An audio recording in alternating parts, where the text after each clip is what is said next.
Hermanos, muy buenos días.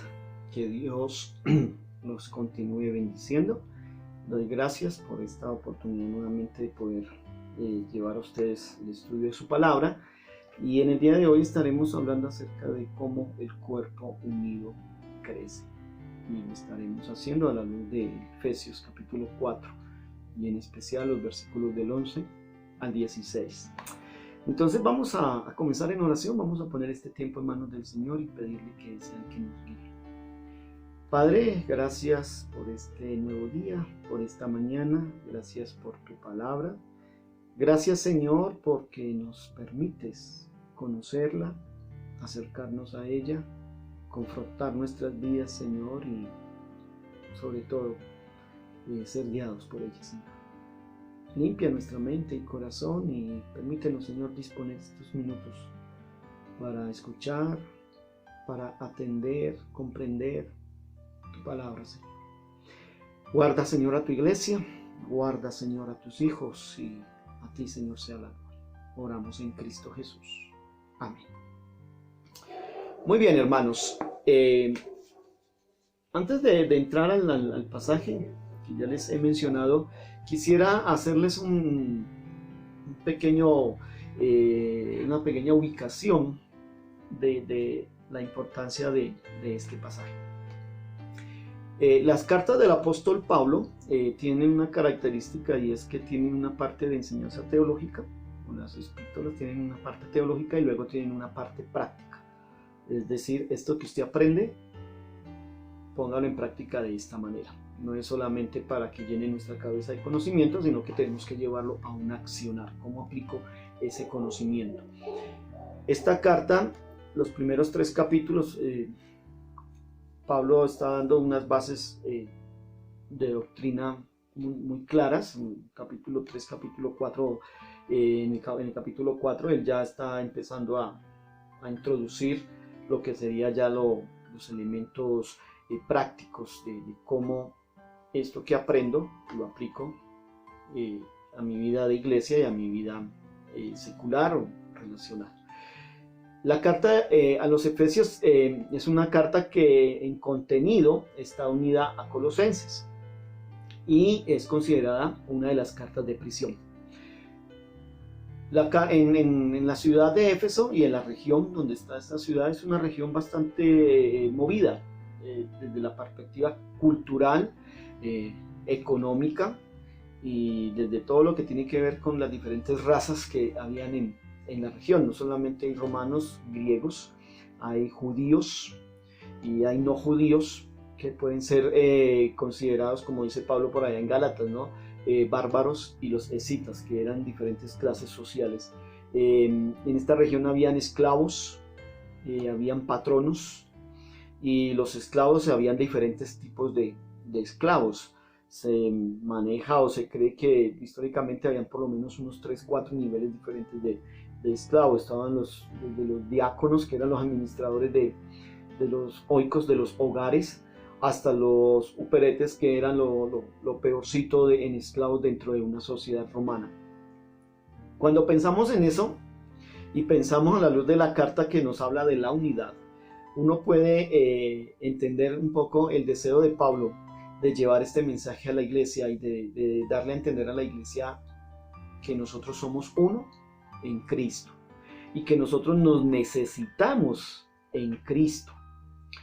La iglesia en Éfeso es vista como la casa, el templo, la representación del Dios viviente. Y Pablo usa diferentes figuras para orientar esto. Habla de cuerpo, habla de templo, habla de soldado, habla de esposa, para identificar en algunos momentos la figura de la iglesia. Otra cosa interesante es que Pablo, desde el primer capítulo, los primeros versos, él está mostrando claramente de que ese llamado a ser parte de la iglesia de Cristo no es un llamado por invención humana, no es que alguien se lo inventó y dijo, unámonos aquí unos con otros y a ver, hagamos aquí una casita. No. Pablo nos deja muy claro, y es que ese llamado viene desde la fundación del mundo.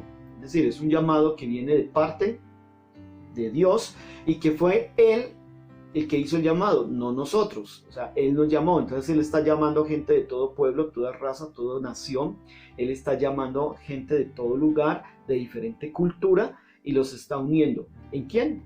En Cristo. Y a través de Cristo forma lo que es su pueblo santo, su iglesia, y esa iglesia tiene como cabeza a Cristo. Eso es lo que a nosotros nos permite ver en Efesios en relación al tema que estamos tratando. Hay otros temas doctrinales que en otro momento pueden ser abordados en un estudio de esta carta, que es bien interesante, porque esta cartica incluso es conocida como la carta celestial de Pablo. Con eso ya nos dice mucho, ¿no? de ese contenido doctrinal teológico que encontramos en ella.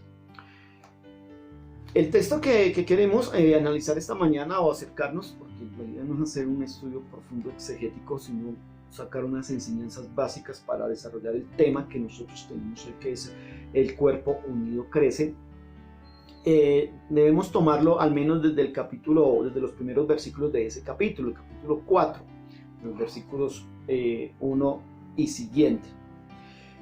Teniendo en cuenta entonces que la iglesia está constituida por muchos tipos de personas, hombres de diferentes trasfondos. Recuerde, si usted lee en Colosenses y se lee por allá Gálatas y otras cartas que son así como de la región, usted sabe que ahí en esa iglesia habían homosexuales o exhomosexuales, habían prostitutas, borrachos, habían ladrones, había gente con un pasado bastante complicado, pero todos estaban ahorita habían sido transformados y estaban en la iglesia. Eso nos da a nosotros la identidad de múltiples colores que hay en esta iglesia. No todos eran gente de una misma origen, diferentes cosas, ¿sí? Y ustedes, pues, como alguien que pertenece a una iglesia, sabe, cuando usted se reúne, usted ve gente de diferentes matices, gente de diferentes orientaciones políticas, sociales, económicas, de diferentes profesiones, y a veces eso se convierte en la iglesia como en una cosita de que algunos hacen su grupito aparte. Pero Pablo tiene eso en mente y él va entonces a introducir todo esto a través de lo que él nos va a enseñar esta mañana. Pablo entonces parte en el capítulo 4, los primeros 6 versos. Él parte de dos cosas que quiero mencionar. Lo primero es que la unidad tiene como origen Cristo. Él menciona en verso 1, dice: por causa de este Señor estoy preso, bueno, les ruego que vivan de acuerdo con el llamado que Dios les ha hecho. Este llamado corresponde a ese llamado a la salvación a través de Cristo Jesús. Este llamado corresponde a ese nuevo nacimiento que usted y yo tenemos a través de nuestro reconocimiento del señorío de Cristo. Es decir, que el punto de partida para usted, para mí, para los hermanos de Efeso, es el mismo: Cristo Jesús, ese llamamiento que hemos recibido. Y es lo que él viene desarrollando. Él dice: ustedes no vinieron a Cristo porque quisieron, ustedes vinieron a Cristo porque se les llamó y reaccionaron por fe. Es lo único que ustedes han hecho. De resto, todo ha sido otorgado por el Señor. Entonces, él tiene como base esto para hablar de esa unidad. La unidad con base es en Cristo. Lo otro, él dice, esta unidad, versículo 2, él dice: siempre sean humildes, amables, tengan paciencia y soporten unos a otros con amor. Y verso 3, y hagan todo lo posible para mantener la unidad y la paz que les es dada en el Espíritu. Pablo habla de mantener, él no dice de crear, él habla de mantener, quiere decir de que ya en sí debemos tener una unidad. ¿Por qué? Porque hemos sido llamados por Cristo. Ese es el punto que nos une. Venimos de diferentes lugares y llegamos a un punto en común que es Cristo. Debemos mantener esa unidad. ¿Cómo? Pablo dice, bueno, hay que alimentarla. ¿Cómo la alimentamos? Hay por lo menos 3 virtudes que él menciona: la humildad, la mansedumbre y la paciencia. La mansedumbre y la paciencia son frutos del Espíritu Santo. La humildad es interesante porque esa humildad como virtud es aquella que reconoce las limitantes propias, reconoce que yo no lo puedo todo y que necesito del otro, que el otro de una u otra manera es un complemento para mí. Entonces Pablo dice, bueno, hay que mantener esa humildad en este múltiple mundo que es la iglesia, en el cual nos une Cristo. Recordemos, dice Pablo, usted necesita del otro. Seamos humildes. Usted no lo puede todo, tiene que buscar del otro. Él está preparando el terreno. Habla de la mansedumbre, ¿sí? Es decir, sean dóciles. No pierdan su esencia, pero sean dóciles, como un caballito. El caballito es adiestrado. Es un animal que usted puede montar, que puede ponerle un arado, puede llevar carga, puedes ponerle un niño, pueden llevarlo a la guerra. Bueno, hoy día ya no usamos caballos mucho para la guerra, pero en su tiempo eran animales. Y esa idea de mansedumbre implica esa docilidad. Tengo un sentido de respeto, no importando quién es el otro, lo respeto porque yo necesito del otro, porque es una característica que también estoy cultivando. Entonces, no importa que yo sea, no sé, el dueño absoluto del lugar donde nos reunimos, entonces yo decido quién entra o quién no entra. No, simplemente yo necesito del otro, mi humildad baja y yo soy dispuesto a escuchar al otro, así tenga o no tenga lo que yo poseo, financiera o económicamente, no sé. Pero el asunto es esa mansedumbre. Lo otro es paciencia, y la paciencia es saber esperar al otro. Esperar al otro. Entonces puede ser que no todos llegamos a la misma madurez, al mismo momento, pero tenemos que aprender a esperarnos. Y Pablo dice, cultivemos esas virtudes. Cultivémoslas, tengámoslas allí en cuenta, porque el propósito es mantener la unidad que ya tenemos. Va a ser difícil, sí, pero tenemos que cultivarla. Recuerden, hemos sido llamados en Cristo, debemos cultivar esa unidad. Lo otro que él dice es, esta unidad no es un invento, no es algo que salió de la noche a la mañana. Él dice en los versículos números 4 en adelante, del 4 al 6, él dice, esta unidad está respaldada por el accionar del Señor mismo. Un solo Dios, un solo Señor, una sola fe, un solo bautismo, un solo espíritu.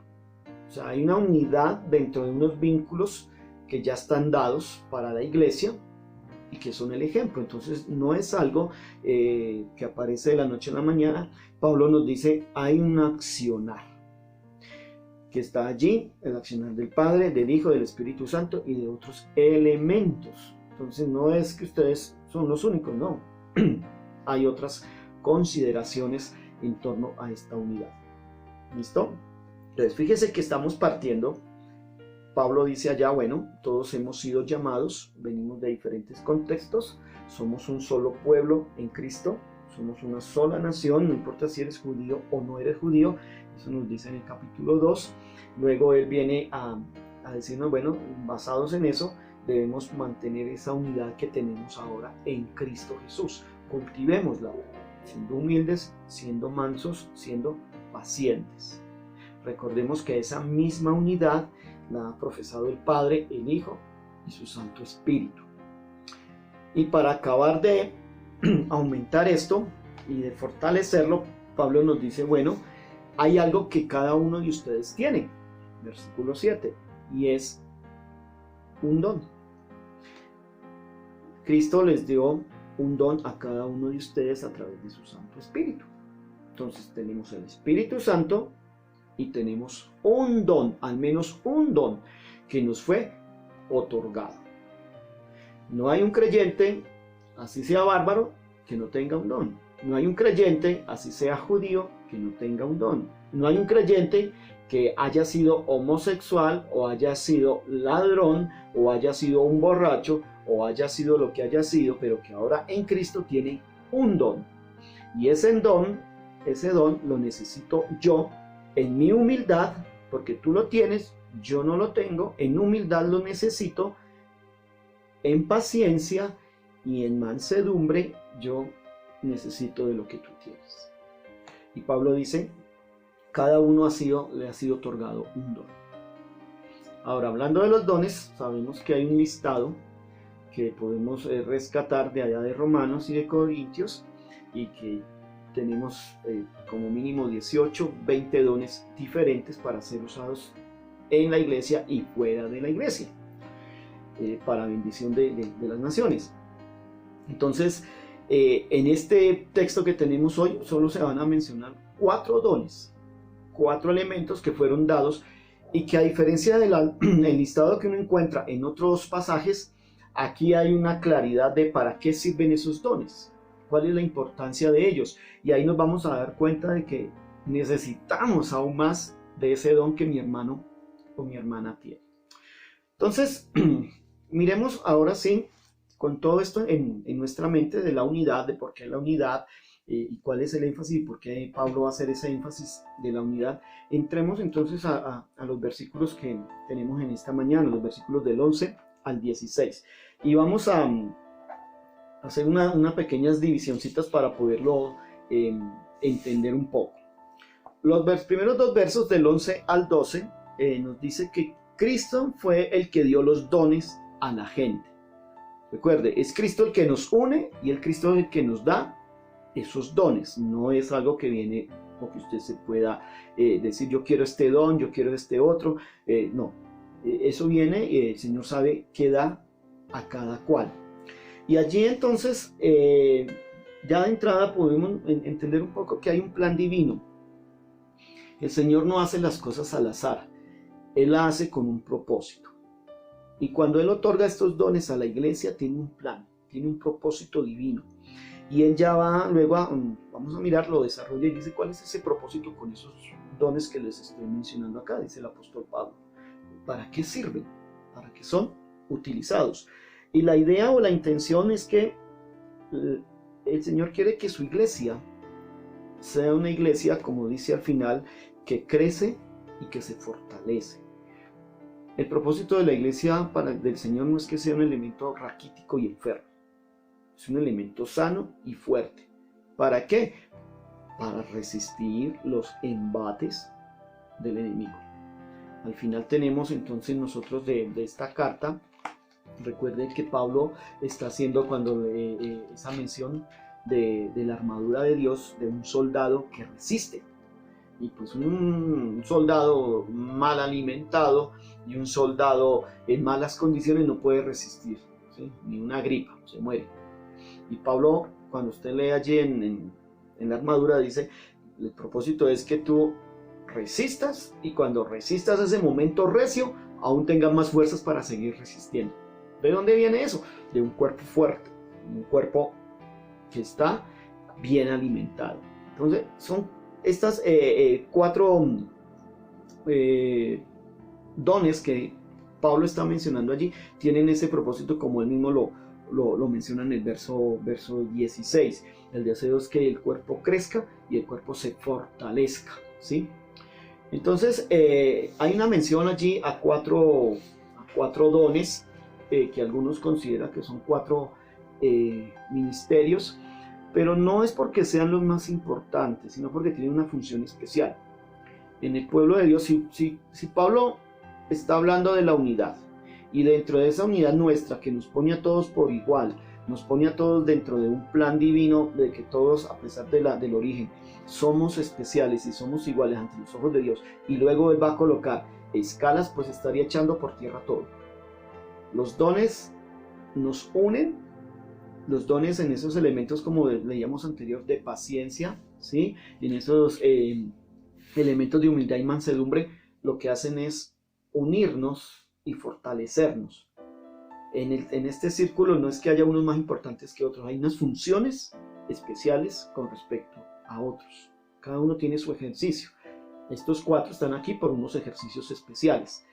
Entonces hay 4: apóstoles, profetas, evangelistas y pastores y maestros. Entendiendo de que pastores y maestros están unidos en uno solo. No es pastores y maestros, es pastores y maestros.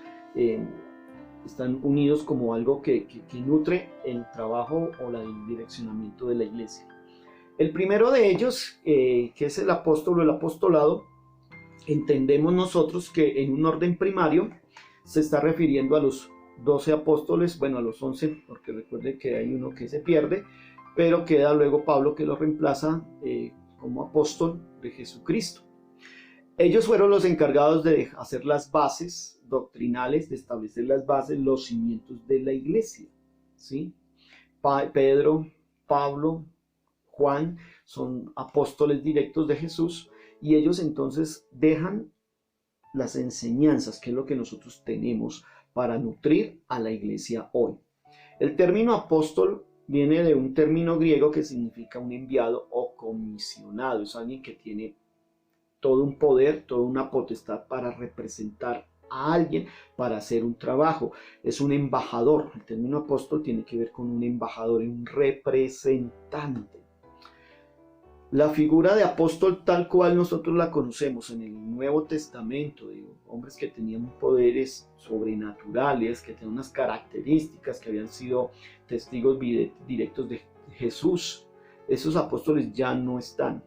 El apostolado para muchos ha continuado, pero no tanto con ese significado real que tenía del primer siglo de establecer enseñanzas, de revelar enseñanzas claras para la iglesia como cimiento de fe y de estructura espiritual para la iglesia, sino que este apostolado se ha dado ya de una manera más bien como funcional. Esto sería para ampliarlo luego también, y es que el término apóstol podemos relacionarlo hoy día como misioneros.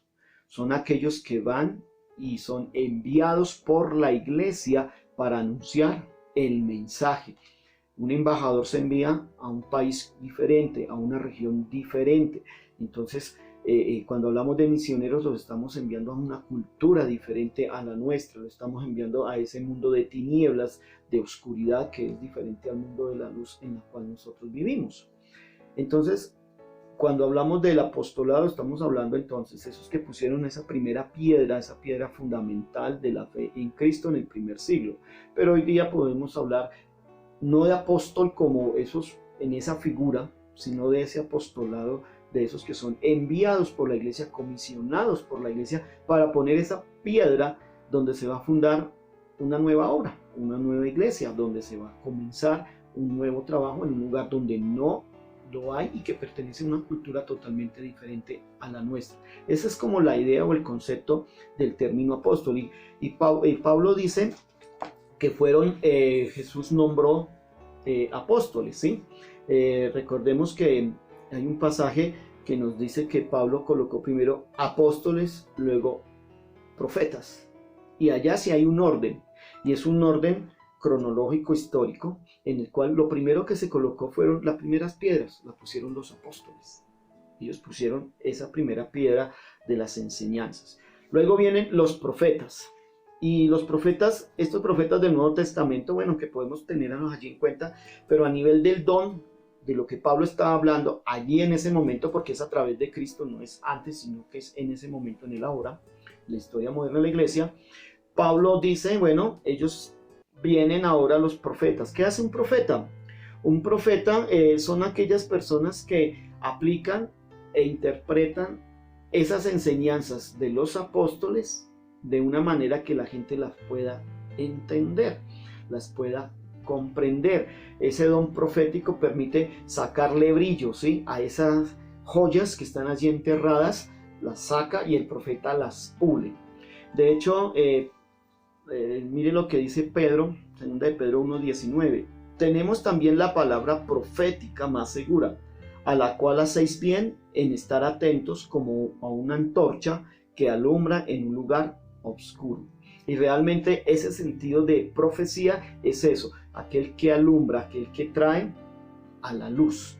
Ahora, ¿qué está trayendo a la luz? Bueno, esas enseñanzas que los apóstoles han colocado. Usted va a la escritura y hay una cantidad de enseñanzas y hay cosas que uno entiende, otras que no entiende, pero lo que los profetas hacían era sacar en ese momento esa enseñanza y exponerla al pueblo. Entonces teníamos los profetas. El otro que hace mención son los evangelistas, y son aquellos que comunican las verdades del evangelio.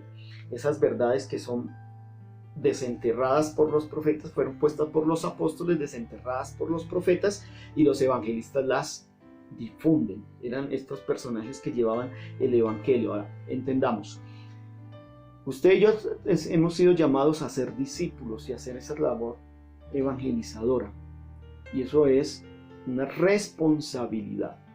Pero como don, el don de evangelismo, o el evangelista en este caso, tiene una característica un poco más profunda.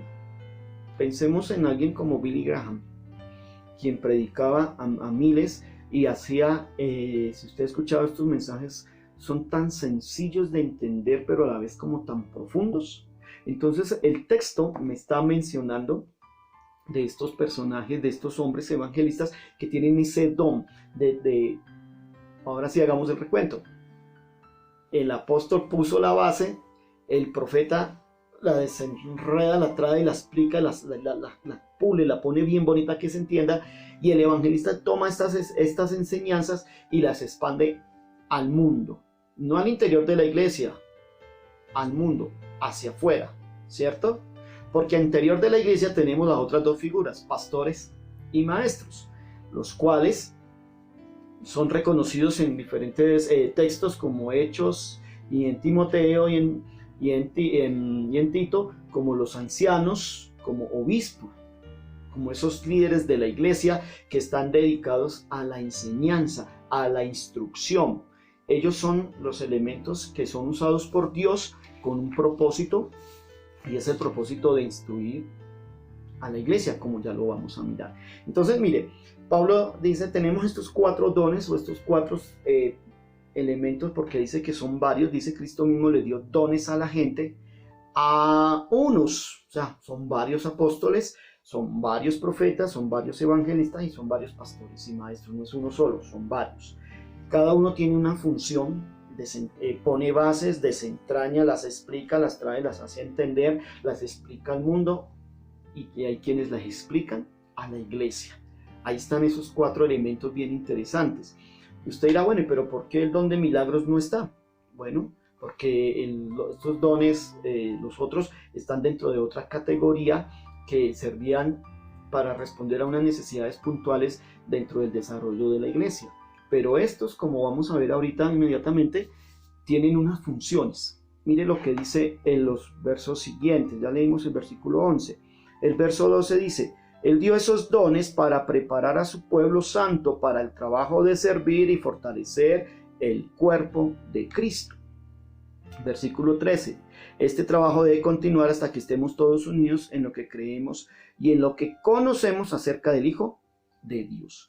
Entonces, ¿para qué fueron dados esos 4? El propósito era perfeccionar al pueblo de Dios. Ahora, ¿qué es eso de perfeccionar? Pues que algo esté listo, que algo esté full. El término como tal era usado a aquellos que remendaban redes. ¿Se acuerdan cuando Jesús llama a Pedro, Juan? Ellos estaban remendando redes. Ellos las estaban alistando, las estaban perfeccionando, ¿sí? También era usado ese término de perfeccionar cuando se le arreglaba una pierna o un pie a alguien que estaba enfermo, en especial fracturado. Entonces esa se entablillaba y se ponía para que estuviera otra vez bueno. Entonces estos ministerios, y aquí hay algo importante que debemos tener en cuenta, y es que ese papel de perfeccionar está más dado en gran parte en el sentido de la expresión a los pastores y maestros, ¿sí? ¿Por qué? Porque el evangelista es más hacia afuera. El evangelista es el que trae la gente. El pastor, el maestro, es el que los instruye. Pero yo no puedo instruir si no tengo gente. Necesito que haya gente que la traiga. Pero necesito ese ministerio de apóstol, de predicador, por decirlo de alguna manera, porque es el que nos va a dar una instrucción a todos sobre qué nos dice la palabra. Pero necesito también la escritura con la enseñanza apostólica, las bases para poder enseñar. ¿Ven? Cómo un ministerio se une con el otro. No es que solo son evangelistas y por allá afuera y no sabemos qué sucede ni qué pasa al interior de la iglesia. No, están conectados. Y Pablo dice, estos ministerios, pero en especial el pastorado y el de enseñanza, pastor y maestro, que son al interior de la iglesia, están dados ¿para qué? Para perfeccionar a los santos. Entonces, fíjese que hay dos condiciones.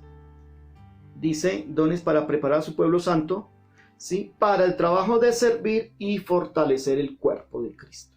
Por servir y fortalecer, es decir, uno tiene que ver con el ministerio, el servicio. Y ese ministerio no solo es hacia adentro, también es hacia afuera. Hay ministerios que pueden ser usados hacia afuera de la iglesia y que hacen parte de demostrar lo que la iglesia tiene para el mundo. Y también para edificar o para construir, ¿sí? Y eso es más hacia adentro de la iglesia. Entonces, nótese que no es que el pastor va a ir a hacer todo el trabajo o los maestros de la escuela bíblica dominical van a ir a hacer todo el trabajo, no. Ellos dos capacitan al pueblo de Dios para que ellos puedan hacer el ministerio. ¿A través de qué? De los dones que les fue dado. Entonces fíjense que estos ministerios, estos 4 dones o regalos que Dios dio a la iglesia, tienen como fin de preparar al pueblo santo de Dios para que el pueblo ejerza. A veces la iglesia se ha convertido en un partido de fútbol. ¿Sí? Usted va a un estadio y hay 40.000 personas mirando el trabajo de ¿cuántos? De 22. O si usted es hincha de un equipo y hay 20.000 de un equipo y 20.000 del otro, entonces esos 20.000 están viendo el trabajo de esos 11. ¿Eh?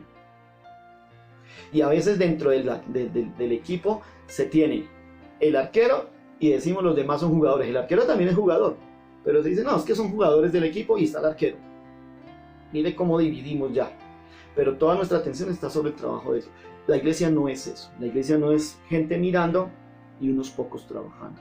La iglesia es todos preparándose a través de unos ministerios, de unos dones que fueron dados con ese propósito específico para que la iglesia vaya y ejerza un ministerio de servicio y haga todo ese trabajo de edificación de la iglesia. Ahí es donde nosotros necesitamos de los unos y de los otros.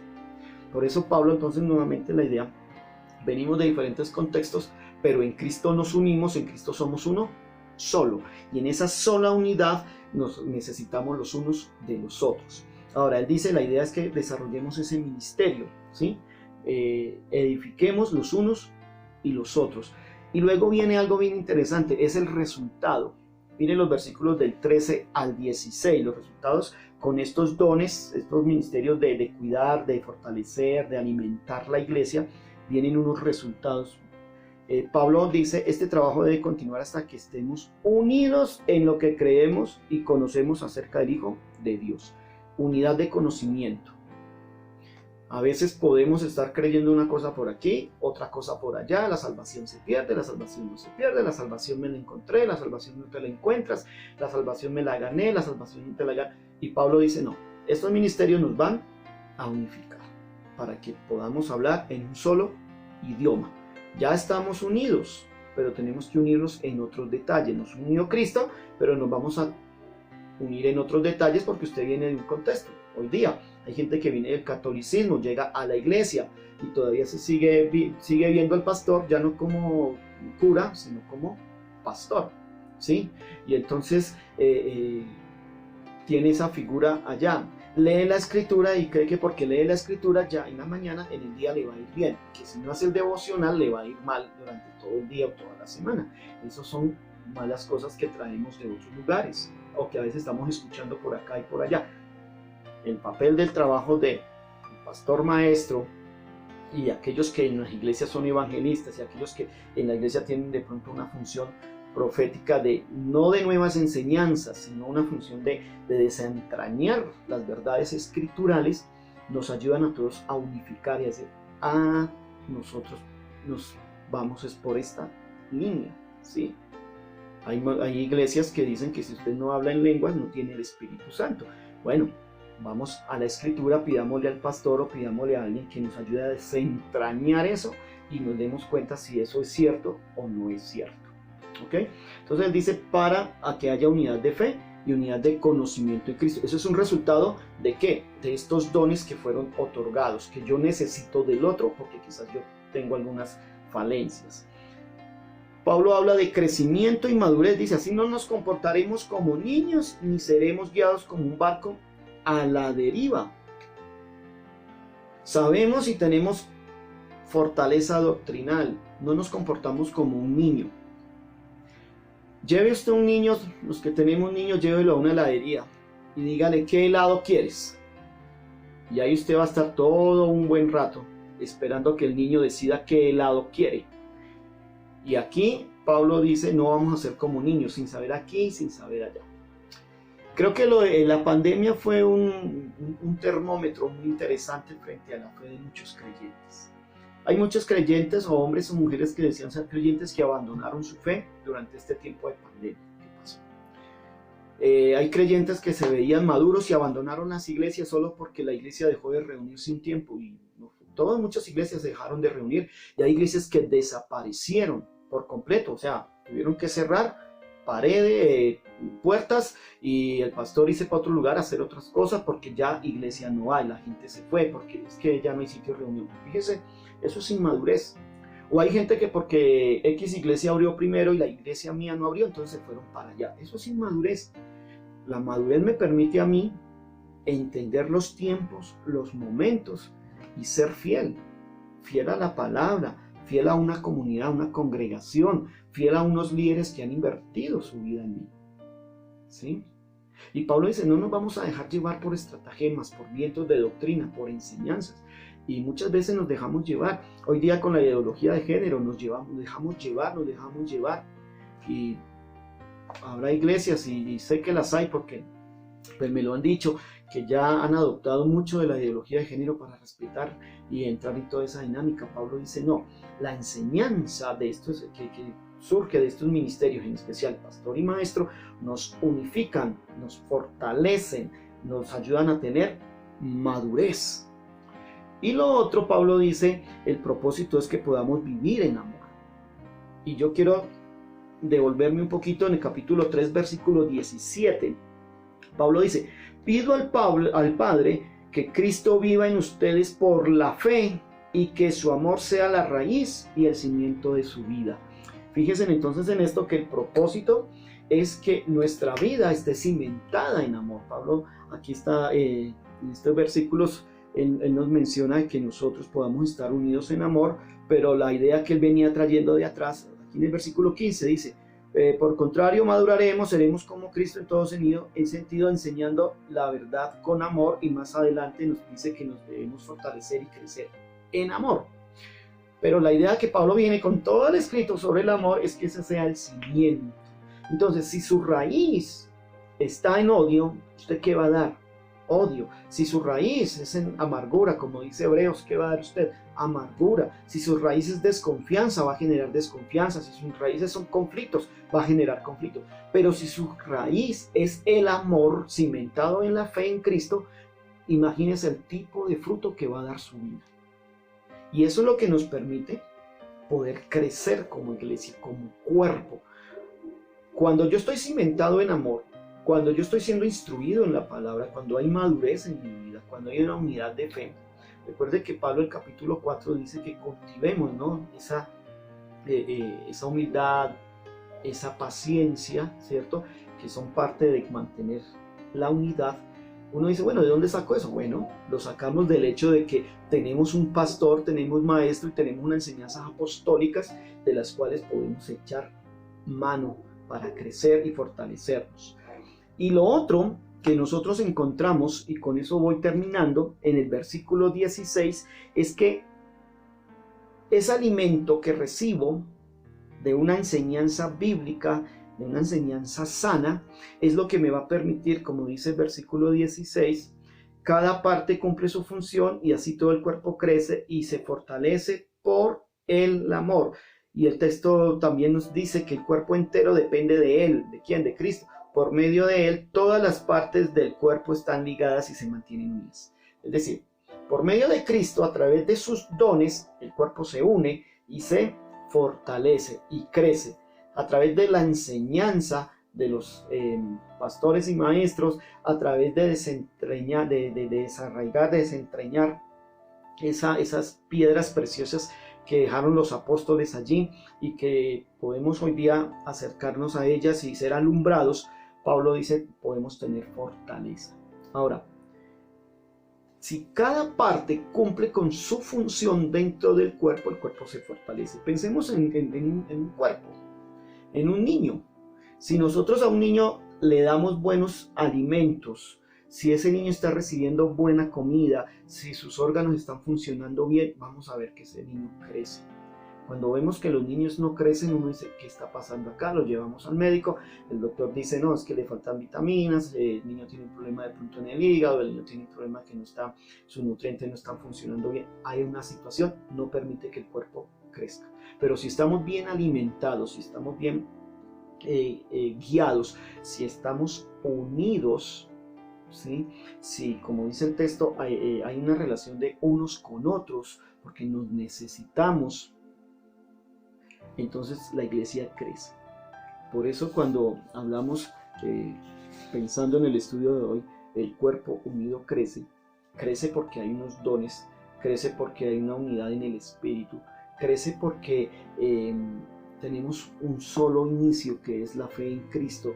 Tenemos a unos pastores maestros, tenemos unas bases, unas enseñanzas apostólicas, tenemos unos profetas que cogen esa palabra y la limpian, la pulen para que sea conocida, elegante a nuestros ojos. Tenemos unos evangelistas que predican el evangelio y traen hombres que sean redimidos para que se fortalezcan al interior de la iglesia. En ese sentido es que nosotros crecemos. Y por eso es que nos necesitamos, no importa usted quién sea, el apellido que tenga, los bienes que tenga, la educación que tenga, no importa si usted viaja por todo el mundo o si usted, como encontramos gente aquí que nunca ha salido de Cumbal, no importa eso, lo que importa es esa unidad que nos da el Señor y por la cual crecemos, porque yo lo necesito a usted y usted me necesita a mí. Eso es lo que Pablo nos dice, eso es lo que nos ayuda a crecer. Y es el Espíritu Santo el que nos une, el que da estos elementos como si fuéramos ladrillitos en una casa. Entonces, hermanos, en la medida que crecemos, que ponemos nuestros dones en funcionamiento, nos fortalecemos como cuerpo, como iglesia, y tenemos la fortaleza necesaria para enfrentar lo que se nos viene. Vienen tiempos difíciles. La pregunta, ¿estamos preparados como iglesia? ¿Estamos unidos en la fe? ¿O simplemente estamos yéndonos uno y otro para cada lado porque esto se está poniendo difícil? ¿O estamos abandonando la iglesia porque es que esto se volvió así? Ojo con eso. Eso hace parte de la madurez que tenemos en Cristo. Hermanos, que Dios los bendiga. Me pasé unos minutos de más, pero el problema cuando a uno le gusta enseñar, tiene mucho que decir y a veces es difícil cortar. Dios los guarde, Dios los bendiga y estamos orando unos por otros. Bendiciones.